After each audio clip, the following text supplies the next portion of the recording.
Tonight I'm here with another episode of The Loop. Which is the camera? Is this me? Hello. Tonight, another episode of The Loop. I'm Scott Birch and I have a very special guest here. I haven't seen you for God knows, how long has it been? It's been, 15 years at least, 10 years, something like that. Fawaz Oliwat, aka Fawazo. And I'm just checking your profile on Residency Advisor? Resident advisor. Resident Advisor. The undisputed king of the Bahrain underground scene. I like that. I want you to tell me about that. That's quite a tag. Yes, it is. Is it true? I believe it is, because nice. I didn't start using it till people started calling me that. Yes. Yeah, I didn't use that just out of proud or just seeing myself better than anybody else. I've been doing this for 25 years. Excellent. DJing, I started even before that. I'm encouraging you in this sort of self-promotion. You don't have to be humble with us. This is good. No problem. It's all good. No problem. So, yeah.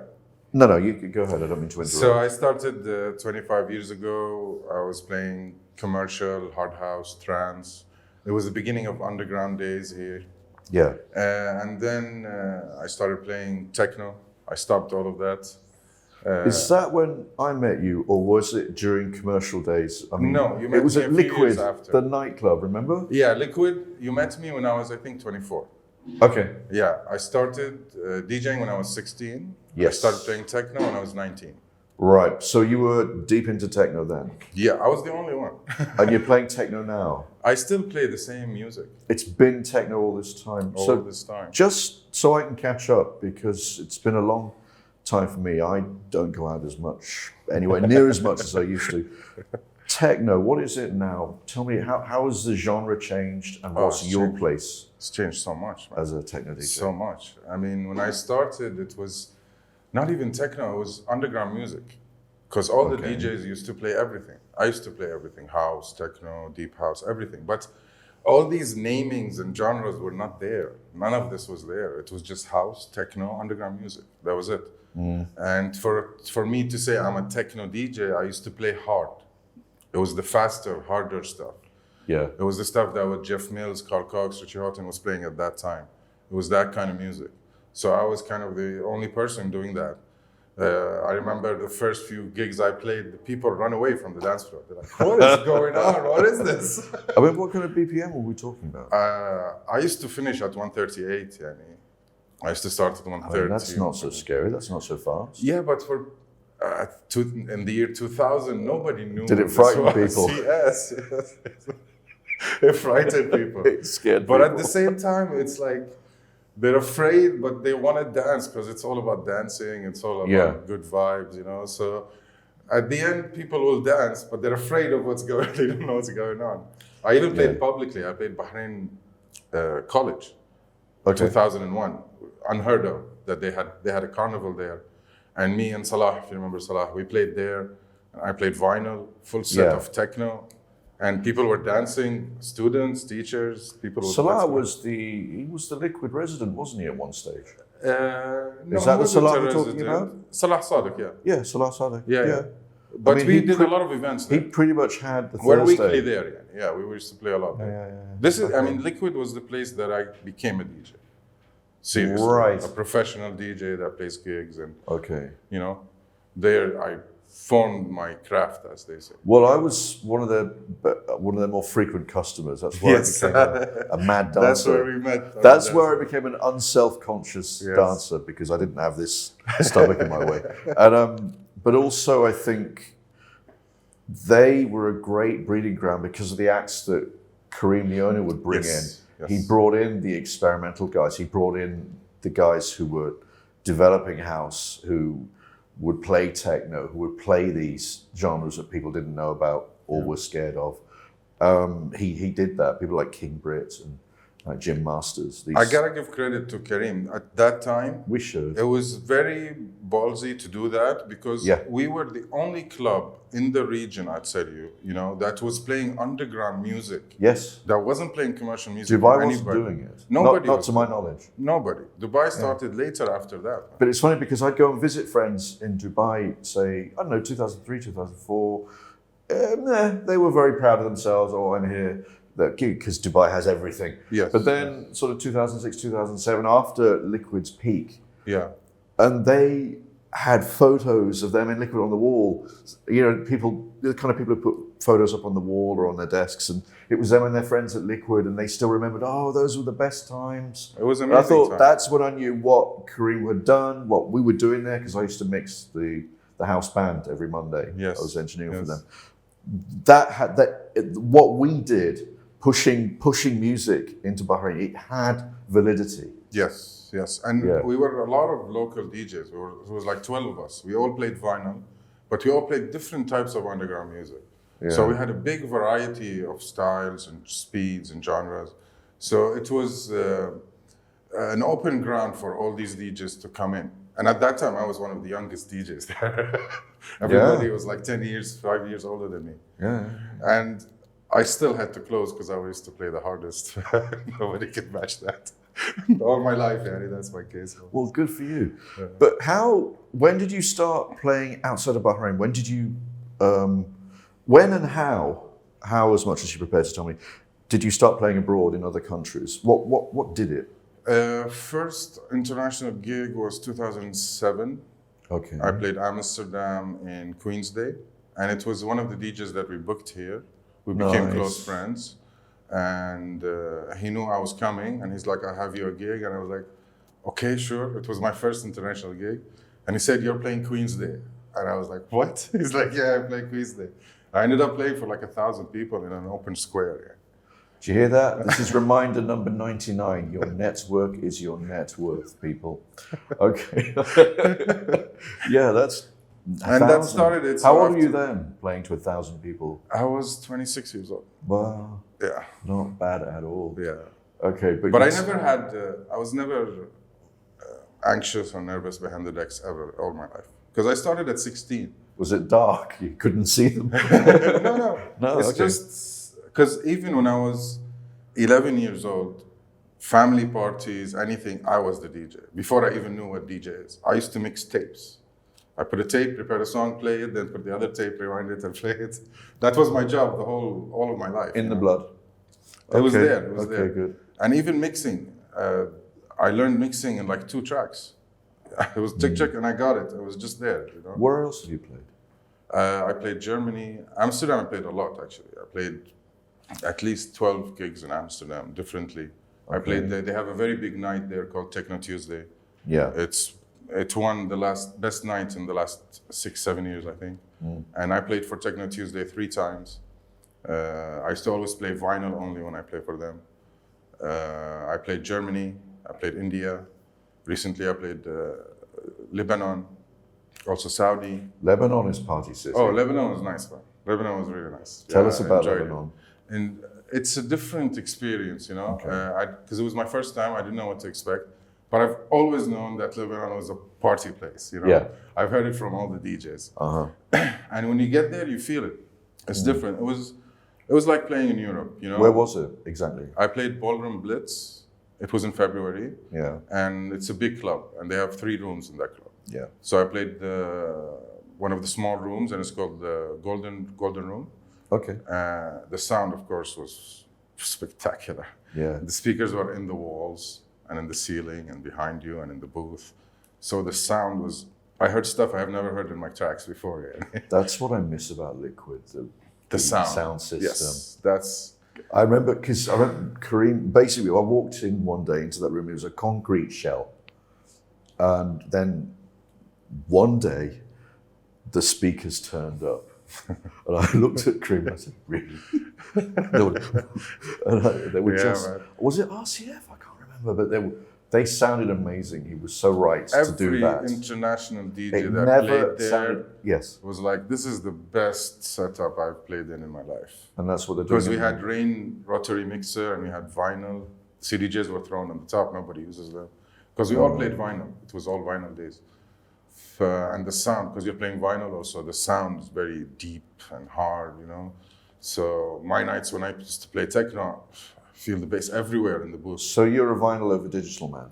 Of course. But now you can't get to play vinyl.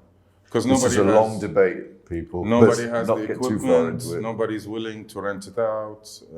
The setups CDJs most of the time. No Technics decks? No Technics, man. I haven't seen Technics on the booth in 10 years, at least 12 years. Ah, dear. Yeah.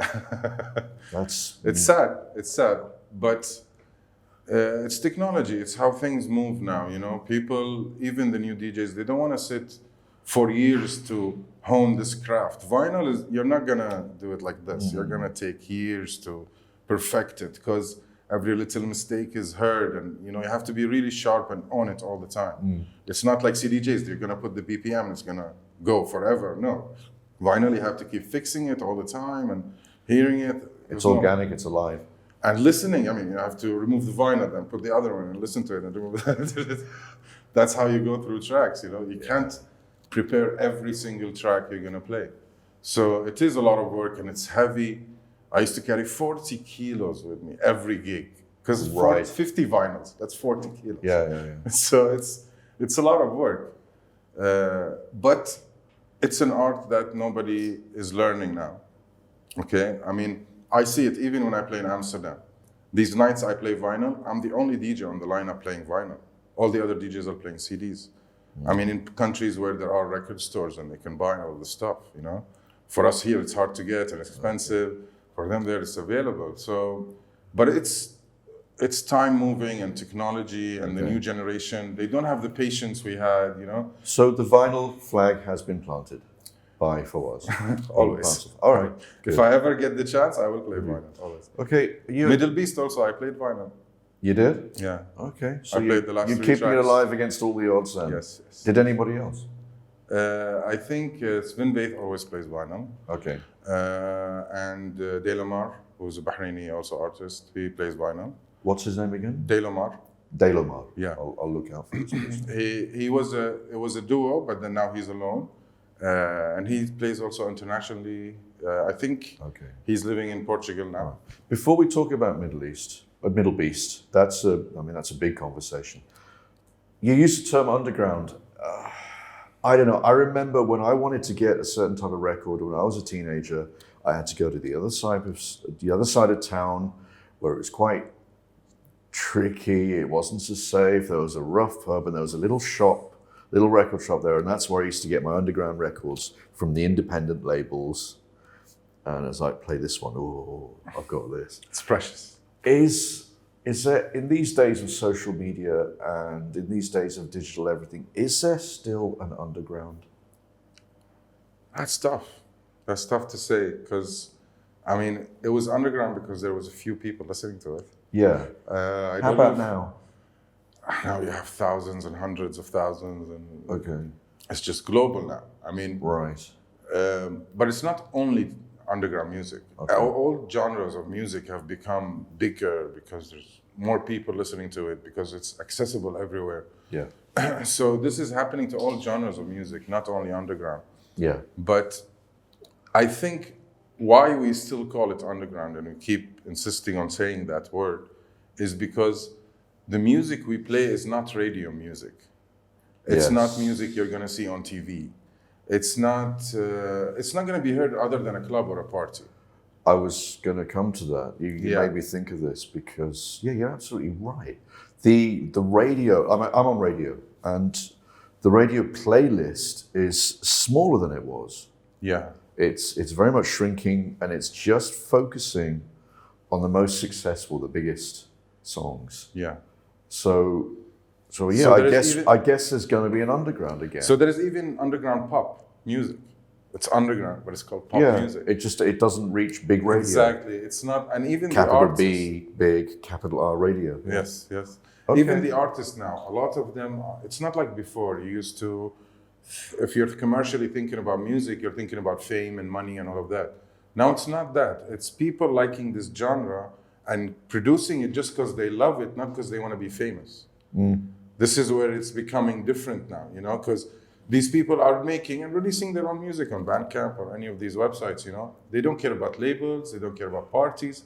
They just love the music and they want to produce. I'm following a bunch of people now that I've only ever seen on YouTube and only ever heard on SoundCloud. Yeah. I don't have Bandcamp. I don't have these other ones, but You should be on Bandcamp. I should, but I'm Yeah, not. because Bandcamp is the artist selling their own music. Yeah, but Yeah. I guess I'm a bad guy. I'll get round to it. I'll do it. No, you have to, because I'll you do it. find all the new guys, all the weird music, everything that's not mainstream, underground, or commercial is going to be in Bandcamp. Yeah. And you're supporting the artist directly. Yes, that's also true. Because if they sell the music on Beatport and all these websites, they Yeah. make nothing, 10% of $1.50. So what's the percentage? This is revenue. Revenue, yeah. It's Spotify, terrible. Beatport's terrible.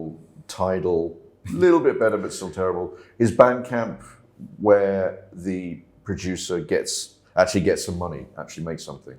Some money, yeah. He Yeah. can make some money. Otherwise, the other stuff, they cannot make money. Here, Yeah. he can make some. You have to be, Beatport, you have to be a producer that's releasing weekly basis. You're making money, definitely, okay? But if you're a producer that releases 2-3 tracks a year, that'll be very difficult for you to make money out of that. Because the website makes money, the label, then the distribution company, and then it gets back to you. It's not that they're stealing from the artist. No, it's fractions. The fractions divided on everybody. You get a small part of it. But on Bandcamp, you just pay the website a little bit, I think, on transactions, and then all the money goes to you. But for me personally, I buy from Beatport. I've been since 2008. That's where I buy all my music that I play in gigs. Okay. Because there I find all the artists, good quality music. On Bandcamp, because sometimes it's a little bit amateur because they're producing their own music. They're making their own logos, aren't they? They're making their own thing, Paper and glue and marker pens and stuff, yeah. And you find all the artists also on Beatport, you find them in Bandcamp. All of these people, you find them. I remember once, do Beatport still do these competitions? I downloaded a bunch of stems from an 80s song and I was going to make a mix. But not like before, not as much as before. But I want to give that a go just for a bit of fun. Now they have a lot like subscriptions. You can play their music and don't have to download it or buy it. You just pay monthly. So they have a lot of things going on. But the quality of the music is better. Yeah. Not let's say, but not better, but more focused towards DJs. Okay. I think now is the time to talk about Middle Beast. How did it feel to be a part of this huge change across the water? Just talk about, what are your thoughts on Middle Beast? How was it? What did it feel like? Did it feel momentous? Because as a listener, as someone who was only hearing about it, I didn't get to go. It was after 30 years, it was this huge change. Suddenly, Saudi was leading the music scene, the music scene and the music discourse. It was, I'd say, surreal to say the least. Because first, I heard about the one before it. I think it was before Corona, and I just saw a few videos, and I was shocked. Like, what? This number of people partying in Saudi? That was really weird to see happening in public. Yeah. And then I saw they started announcing, and then they sent me the offer to come and play. And it felt really nice. It felt as recognition for what I've been doing, for the whole techno scene. Because I opened the underground stage 1. Okay. And after me was Jeff Mills, Dubfire, Maceo-Plex, Adam Bayer, and Carl Cox. That was the lineup. Yes. So we had Fawazo and Carl Cox on the same billing. Yes. Nice work. How big was the crowd? It was packed. It was about... how many people were we talking about? At the end, when Carl Cox... the last 2 DJs, let's say, it was about 20,000 people on that stage. 20. How about when you were on? I was on the first. You were the first guy, okay. So as soon as they opened the door, I started playing. I had maybe 300, 400 people. Not bad though. Yeah, but I went full on. I didn't even play a warm-up set. I played my set. Yeah, good. Because I don't play warm-ups. I can't even deal with how was the response? Did the crowd like it? Oh, they loved it. Did you get? I uploaded the set actually on my YouTube. All right, how did that go? Because I was supposed to get footage, but I didn't. But I had my own camera. Yeah. So I recorded some of my set. Okay. And then I had my friends in the lineup, in the crowd. Right. And they recorded some video. So I kind of combined everything into one video where people can see both sides. Yeah. The experience was really nice, man. I mean, the setup was spectacular. Yeah. The sound was just, I've never heard it before. I've been to Awakenings. Massive PAs. I've been to a lot of huge festivals, you know. Mm-hmm. But this, even the booth, I had my own party going on. I had 3 linears on my side, a sub in front of me, and 2 subs behind me. That was my setup. I was on the stage. It was insane. It was insane. Don't ask why, still, just enjoy. I played on a turntable, and the turntable did not shake or skip or nothing, you know? So it was top notch. Somebody spent time and money. Top notch setup. Oh, that's marvelous. Never before in my life I've had everything just there, you know? My fan, everything was there for me. Okay. So everything was really set up. So it was thought of. It was really thought of. But I can understand that techno is not really known in Saudi, because the style of techno they play in Saudi mostly, I mean now there is a lot of DJs coming up, but they play the more melodic, slower side of techno. So the crowd is even not used to it. You know, they haven't heard it before, but that's actually what makes it even nicer to play for a crowd that haven't heard your sound, because it's your chance to really surprise them and, you know, make them enjoy it because it's something they really haven't heard before. So, and there's the second part, which I get to meet all my heroes. Yes. I mean, Carl Cox is the reason I became a DJ, techno DJ. Him, Richie Houghton, and Jeff Mills are the 3 people that... Was Houghton there? No, Houghton wasn't there. Okay. But Jeff Mills and Carl Cox were there. So I took 2 of Jeff Mills' vinyl with me to get it signed by him. Right. Because it was very important to me to do that. As a fat boy, it was, I mean, I would not get this chance. I don't know when I will get this chance again, you know? So I took the Exhibitionist, which has the bells, and I have the first edition of the bells. And forgive me for not knowing what that is. It's Jeff Mills' most famous track. Okay. And I had another album, which was from '96. So I took these 2. He finished his set. Actually, a small story. I met because I was the first, so I met the whole crew. Yeah. Okay. I met the stage manager, and he saw that I was playing vinyl, so he was setting up the turntable. And he's like, "Khalas, you're my friend now. Whatever you want is gonna happen here today." Very good. So I was like, "Thank you, man." Very good. What I really want is to meet these DJs and just shake hands with them. If I can take a photo, fine. If not, no worries. He's like, "Done." Okay, cool. Because you know the international DJs come with their entourage, they play, and they're gone. Protected. Yeah, they're gone. You can't really even say hi sometimes, you know. And I can understand a lot of crazy people doing that stuff. But Jeff Mills comes down, and of course he's like a very polite, very quiet person. And I told him, I forgot even to take a photo because I was so struck by seeing him. And you know, one of the funny things is all the other DJs, international locals, were just standing looking at Jeff Mills perform. And we've all seen this set, we've all known this music, but everybody's just sitting there looking at this legend playing Jeff Mills. So I was like, I have some vinyls for you to sign, and I showed it to him, and he was like, "Whoa, you have these?" And I'm like, "Yeah, I bought them when they came out." I was like, wow. So he signed them both, and then he took his stuff from his bag and he gave me his bag. And I was like, "This is it. I can go home now and sleep." So that was really nice, and I met all of them. Because I'm actually, on the side, I do design and digital art. That's kind of my main profession. Oh, okay. I design T-shirts and stuff like that. So I designed Carl Cox a T-shirt, and I gave it to him as a gift. Very it says, Carl Cox, Sheikh al-Techno, which is Sheikh al-Techno, you know, the top honor you have in the Arab world. Have we seen him on his social media? I don't know, because I gave it to him after his set. Okay. When I said hi to him. It's worth checking. Yeah, I gave it to him. It was nice meeting all the guys. And then I met the crowd when I went down. And everybody, it was so weird because I'm known in Bahrain, but Bahrain is very small. Yeah. So you're not a celebrity really, you know?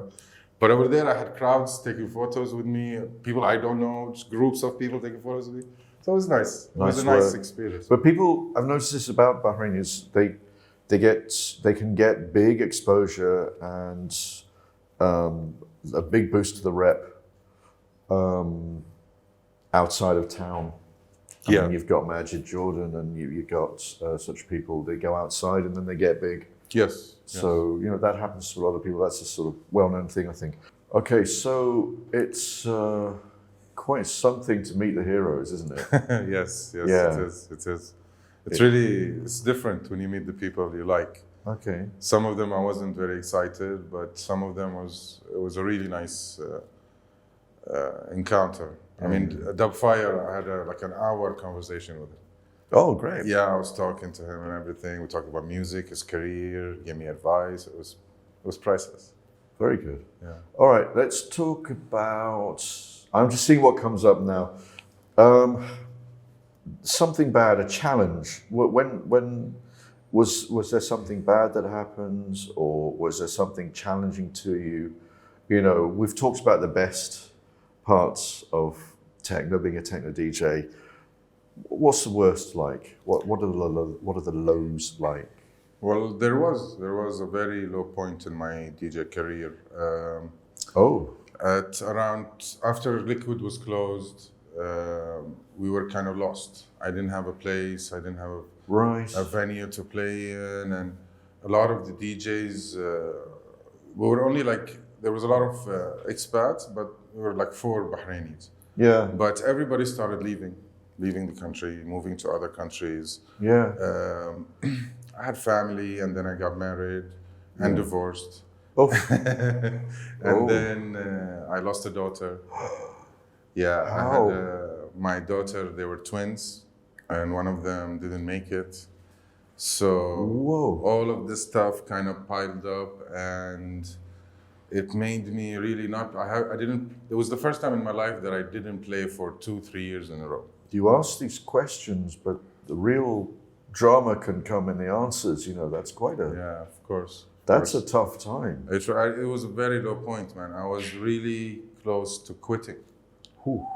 I was really close, and the night scene was very dead in Bahrain. Nothing was happening. There was that bad time because, I mean, certainly for us, like Liquid closed, and I was not as half as interested in going out when Liquid closed. And then there were the 3 and the 4-star hotels. They shut down those around the same time. Yes. So clubs had to change, and so many things changed.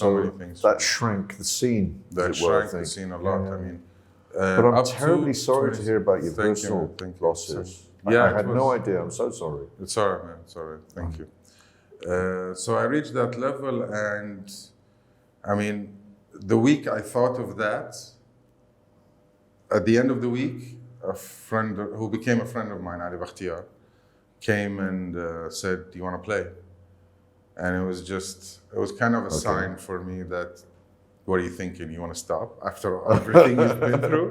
After what you did all these years and all the sacrifice I had to sacrifice and everything I had to do to be what I am. Because to me, music was #1 priority beyond anything else. So I was always working on my craft. I was always working on being better. So when I got this chance, I was like, this is it. And it was kind of a revival for the whole nightlife.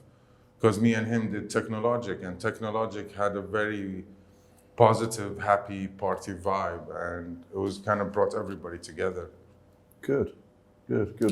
What years are we talking here? 16, 17, 18. Nice. Yeah. Nice. How were you impacted by COVID? COVID was very difficult. Yeah. Again, because for me, playing is a necessity. It's part of my life. It's my venting, you know, when I'm having a rough week, it's when I go and play, it's when I feel better and forget all the problems I have. And not being able to do that, because a DJ's job is to play for people. So without people, there is no DJ, you know?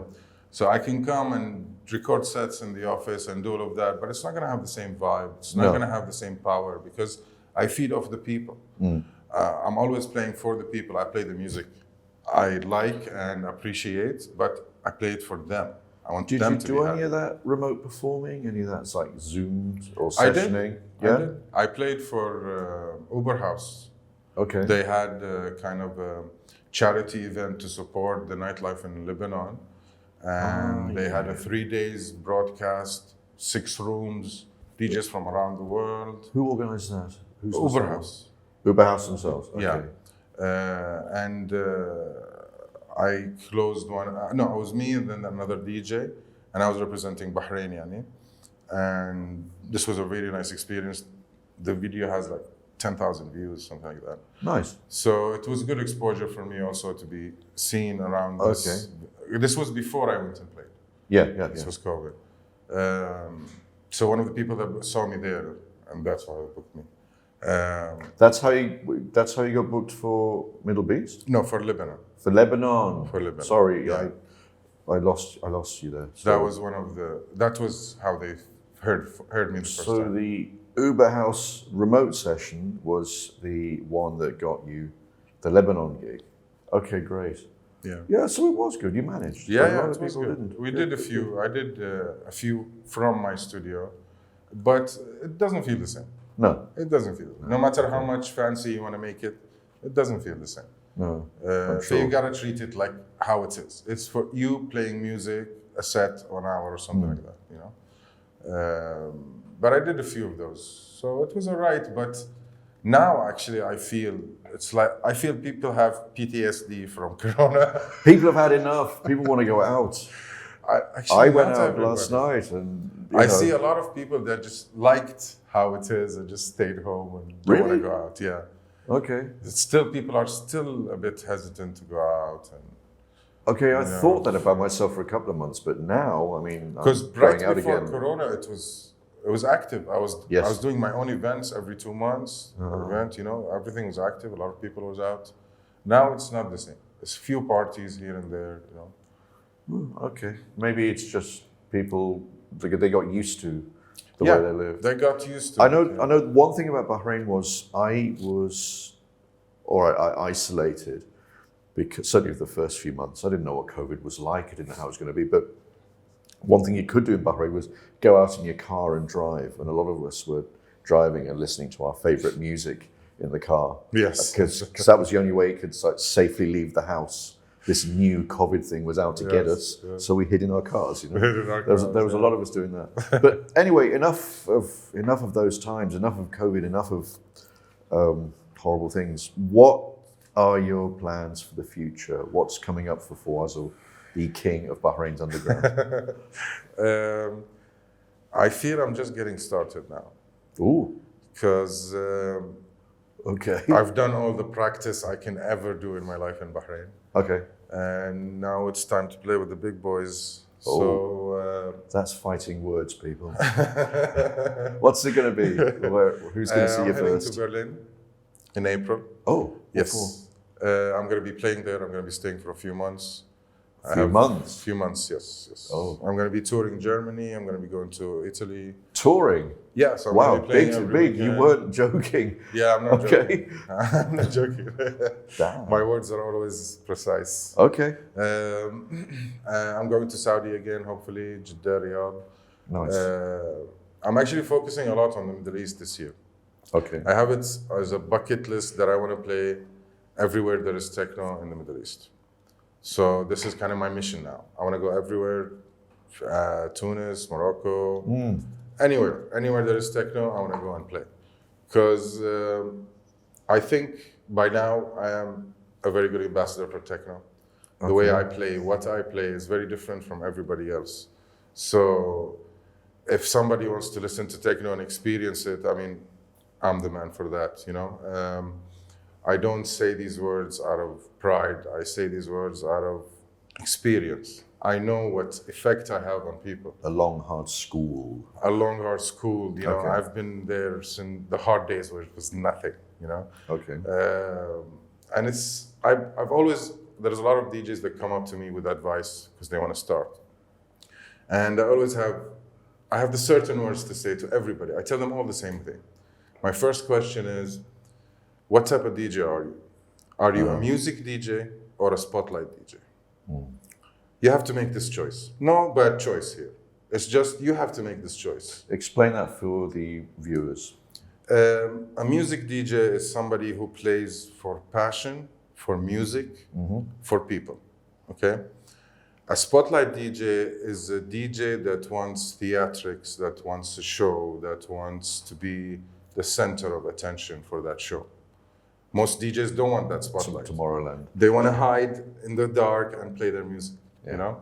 Even me, in the beginning, I used to run away from the spotlight, but then I have to deal with this. I have to be in the spotlight. So I have to just embrace it and really deal with it, you know? Okay. And the other advice I have for them usually is your music selection is what makes you a DJ. The mixing will come, the experience will come. What you play is the most important thing in your set.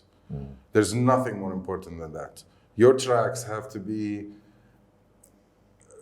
selected and filtered and organized very well for you to play a cohesive set every time.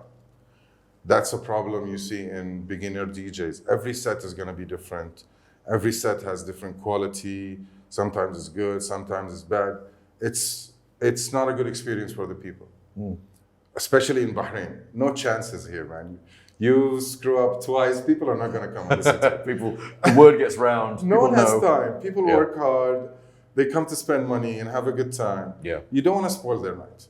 Yeah. You want to make sure they have fun. They remember you and they want to come back and hear your music again, you know? Okay. So that's always treat it like a job. Always treat it like a profession. I always tell people, when I'm playing, I'm always sober. Yeah. I don't drink, I don't do anything. When I'm playing for people, I play sober because this is a job. I want to perform every time better than the last time. I don't want to come and disappoint anybody.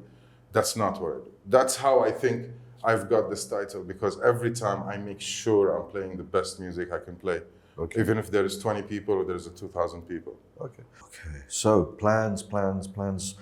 I haven't asked you about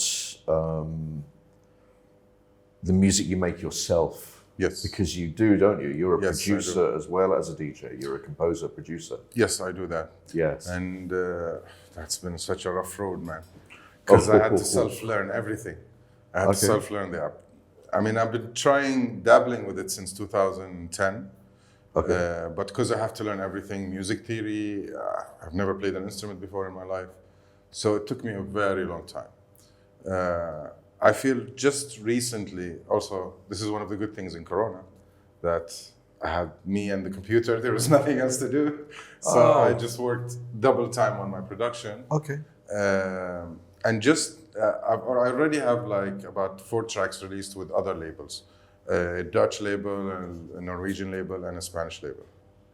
And that's back before Corona, I think it was end of 2018. Now, since Corona, I've kind of made a very conscious decision to include Arabic in everything I do. I want it to be my identity when I go to Europe. So I'm implanting vocals and samples and everything into my production. And I've been working very hard on it now. I have a lot of tracks ready and I'm sending for labels to release. Is it techno that you're creating? Does it still come under the techno umbrella? Techno, yes. But now I have to tell people I play raw techno. That's kind of my simplest way of saying I don't play melodic. Okay. Yeah, because I try to stay away from melodic, because it's just, it's concentrated so much of it in the techno scene. And I like to be very unique in what I play, so I stay away from melodic. I play melodic style, but harder melodic techno, not the slower styles. So everything I produce is within that genre, 134 BPM and above. So it's harder music. It's, it's not soft. It's not for the faint-hearted, let's say. Are you still scaring people? Always. I have to do that. You have to always do that. It's the shock value. But it's always a journey from light to dark, from dark to light. It's always like that. Okay. All right. So, yeah, you're still scaring people with the music you make yourself. That's good to know. And I have to show my culture, where I come from.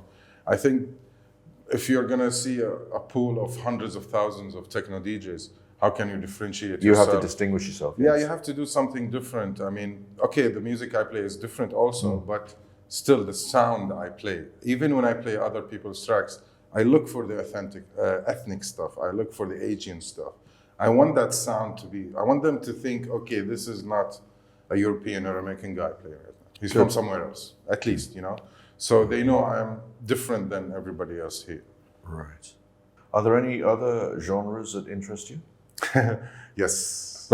In my spare time, What's when I'm funny? sitting at home and working, I listen to synthwave. That's kind of my favorite. Hey! Synthwave, yes. Okay, you get my vote. Fawazo for president, I love synthwave. Oh, I love synthwave.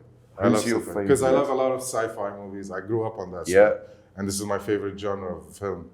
So synthwave is 1980s like movies, living a sci-fi. sci-fi movie the whole time. That's my soundtrack, you know, all the time. It's synthwave. So the arpeggiator, Arpeggiators the analog and all synth, the the synths. Oberheim DMX drum Yeah. machine. Yes, exactly. Okay. They all do Gotcha.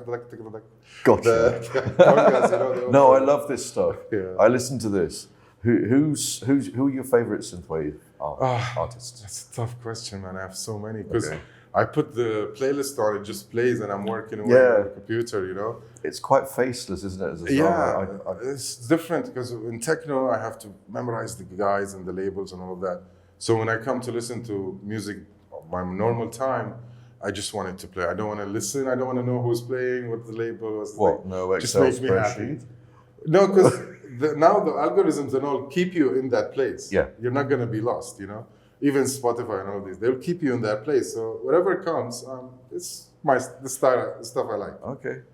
No, I love synthwave. I like Yeah. it very much. It's not a challenging genre, but when people started using synthesizers in movies and when we started hearing them on the radio, it's these great big fat analog sounds Yes. with the simple arpeggios, and that particular drum machine was big. You know, that's sort of.